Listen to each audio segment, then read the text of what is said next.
तीज की लिमड़ी माता की कहानी। एक सावकार सावकारनी हा ब्याक 7 बेटा हा। पेला बेटा को ब्याह हुयो, सगाई हुयो, परनीजर घर आयो, भादवा को महीनो आयो, बड़ी तीज आई।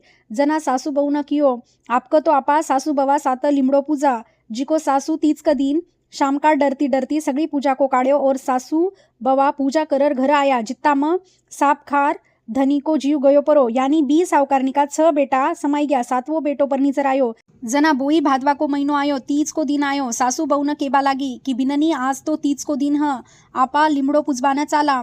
तो बहू बोली सासूजी थे लिमड़ो पूजो, मैं तो घर में लिमड़ी मांडर पूजा करूँ।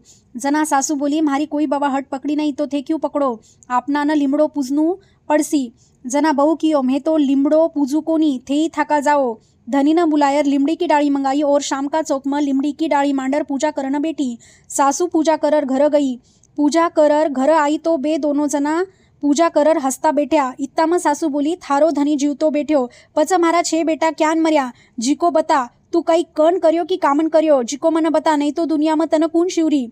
बहु लिमड़ी माता की प्रार्थना करी। जना लिमड़ी मांडेड़ी मीसू आवाज आई, थारी सासू तो लिमड़ो पूजो, इका वास्ता बिका 6 बेटा समाई गया। तू लिमड़ी पूजी, मैं थारा पर प्रसन्न हूँ, थारा 6 जेठ जीवता हो जाई, यान आशीर्वाद दियो। पच बिका 6 जेठ जीवता हुई गया। सासू उटर बहू का पगा लागन लागी तो बा कियो थे लागो लिमड़ी माता का पगा, हे लागू थाका पगा। बिको सत राख्यो जान सगड़ा को राखजो, खोटी री खरी अधूरी री पूरी।